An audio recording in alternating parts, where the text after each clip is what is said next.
Agossevi, notre consultant culturel, il est encore là. Et je rappelle qu'il est le directeur du festival Adja Kanomambou. Voilà. Merci une fois encore d'avoir répondu présent. Aujourd'hui, je crois, lundi, nous avons parlé du prénom Bessan. Nous avons mardi parlé du présent Lihochi. Lihochi. Rappelez-vous chaque fois de la voix. Oui, Lihochi si c'est une femme, Lihonou si c'est un homme. Voilà. Et aujourd'hui, on va parler de quel prénom? Nous allons parler du prénom Khessou. Khessou. Khessou. Khessou. Khessou. Ah d'accord. C'est pas les Khessou. Bon, c'est, vous savez, la langue adja, c'est la langue mère et c'est les dérivés. Donc, Khessou, Khessou, c'est pas loin. Alors, Khessou, un peu comme cela s'écrit là. Voilà, Khessou, E-S-E, tout à fait. Très bien, Khessou. Khessou. Qui peut porter ce prénom? Comme nous l'enseignons déjà ou nous le rappelons déjà à toute la communauté adja, notre rôle c'est de permettre aux gens, une fois entendu les noms, de savoir ce que ça signifie et de ne plus se poser des questions. Et vous savez, nos mamans, à des moments donnés, la situation se complique. Et à la naissance, au lieu que l'enfant sorte normalement, c'est-à-dire présente la tête, par malheur, présente le siège. Non, le siège c'est encore autre chose. Ah d'accord. Présente le pied. Ah d'accord. Oui, ça arrive. L'enfant sort premièrement le pied, c'est compliqué. Et là, on salue la bravoure du corps médical qui agit pour régler cette situation, pour ne pas perdre l'un des deux, c'est-à-dire la maman ou l'enfant. Et quand un cas se présente comme ça, cet enfant est prénommé Khessou. Khessou.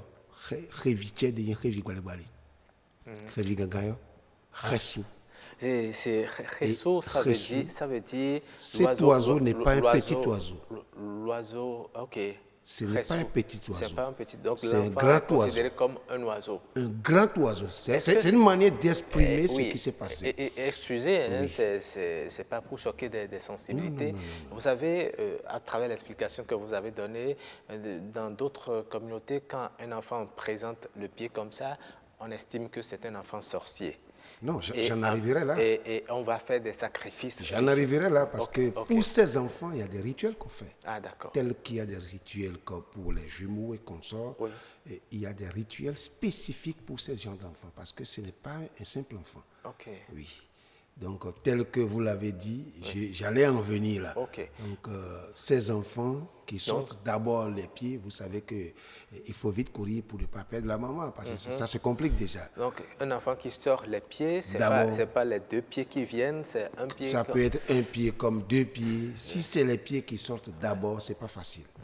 Vous savez, la tête et les épaules, quand ça sort, la maman est sauvée. Mais quand c'est les pieds, ça se complique. Et dans ce cas, si entre griffes nos parents qui ont su symboliser cet enfant par un oiseau, on sait que ce n'est pas un petit oiseau, c'est un grand oiseau. Okay. Et à cet oiseau, il faut de grand respect. Pourquoi estime-t-on que c'est un grand oiseau? Vous savez, celui qui sort à l'envers, si je peux continuer, vous savez, quand vous vivez ici et que vous passez de vie à trépas, d'habitude, quand on prend le cercueil, ce n'est pas la tête qui est au devant. Ce n'est pas les pieds. Quand on veut le faire entrer dans une chambre. Dans une chambre, ce n'est pas les pieds. Alors que quand vous êtes vivant, ce n'est pas la tête ou ce n'est pas le devant. Et quand quelqu'un commence par se déplacer à l'envers, on se dit que cette personne n'est pas que de ce monde. Il a des prérequis ailleurs. Il lui faut des respects. Celui-là est ancré dans d'autres champs spirituels qu'il faut lui reconnaître. Et partant de là, Khessou, c'est des gens qui sont déjà nés, qui ont souvent des pouvoirs mystiques, qui ont la facilité à faire agir certains pouvoirs. Et déjà, dès le bas âge, on le leur concède, on le leur reconnaît, et on leur fait des sacrifices, des rituels, comme on en fait pour les jumeaux, afin de leur permettre d'entrer dans la pleine plénitude des pouvoirs qui leur sont. L'explication que vous donnez m'amène à vous poser une question. J'ai l'habitude de voir un monsieur quelque part et chaque fois qu'il veut entrer dans sa chambre, il n'y entre jamais la face, il y entre toujours par le dos. Est-ce à dire que c'est Non, non, c'est tout à fait autre chose. S'il entre par le dos... Non, c'est un peu comme vous le dites, hein, un enfant qui sort comme ça, c'est un enfant mystique, une personne qui n'est pas comme tous les autres, qui a des interdits, qui a des façons de se comporter. Est-ce que ça ne fait pas partie des rituels qu'on donne, qu'on fait faire aux enfants, au Ressou? Non, non, non, non. Ah, d'accord. Non, non, ça ne fait pas partie des rituels qu'on fait aux enfants. Sinon, une fois les rituels faits, l'enfant prénommé Ressou peut marcher comme tout le monde. Mais vous devez garder à l'esprit qu'avec les Ressou, si je suppose que ce Ressou choisit de prier, ou bien de se consacrer aux divinités, ou bien de faire quoi que ce soit, soyez sûr qu'il aura toujours un plus sur le plan spirituel, sur le plan mystique que vous. Ok, d'accord. Voilà. Ce n'est pas marcher ou bien rentrer chez soi à l'envers ou bien reculons. Non, non, non, c'est pas ça. Donc, et là, ça peut être une fille comme un garçon. Tout à fait. Voilà. Tout à fait. Mais et peu importe l'ordre également. Peu importe l'ordre, tout à fait. L'essentiel, quand il sort les pieds d'abord, alors là, c'est déjà systématiquement Ressou. Et il y a des rituels qu'on fait, comme on en fait aussi, comme c'est le cas des jumeaux. D'accord. Merci beaucoup, Monsieur Mathieu Agorsevi. Nous allons à présent regarder l'image du jour.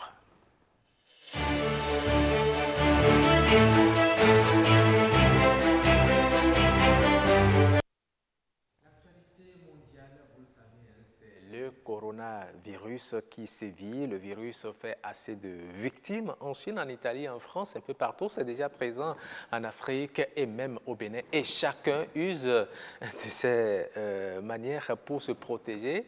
Et justement, vous, Monsieur Gossevi, vous ne faites que rire. Vous avez vu cette dame, c'est sa manière à elle de se protéger.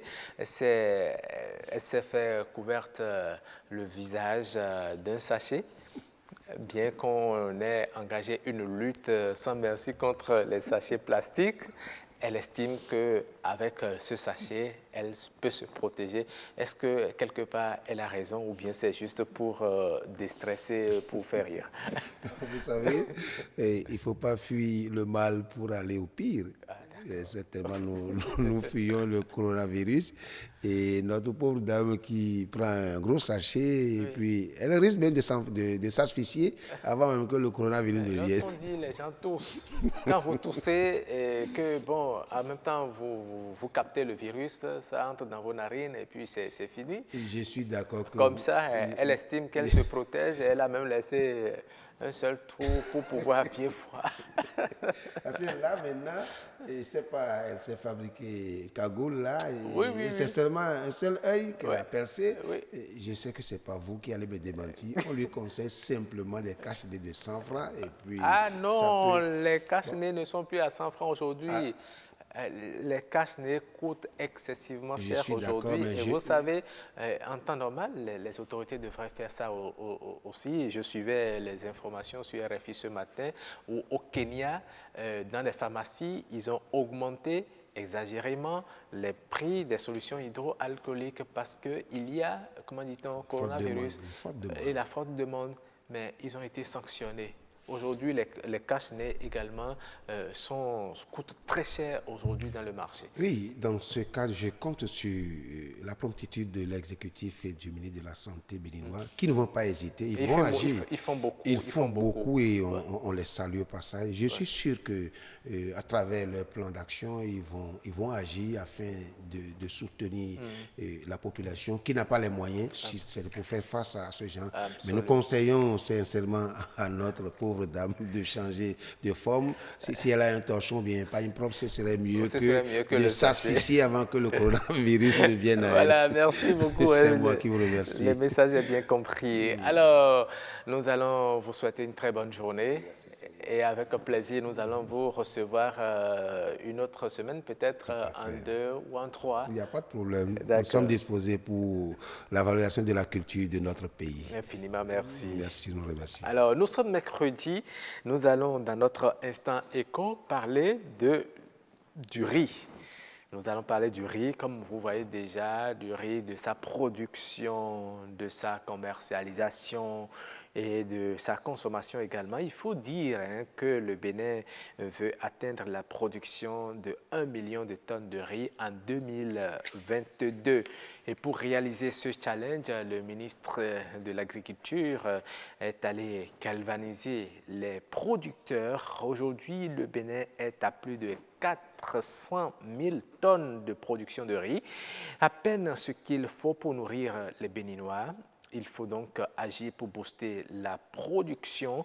Un plan d'urgence a même été élaboré à cet effet et le Bénin est un pays de grande importation du riz, vous le savez, du riz provenant de l'Asie, en l'occurrence de la Chine, du Taïwan et du Japon. Les périmètres rizicoles au Bénin offrent pourtant des atouts énormes pour la production du riz.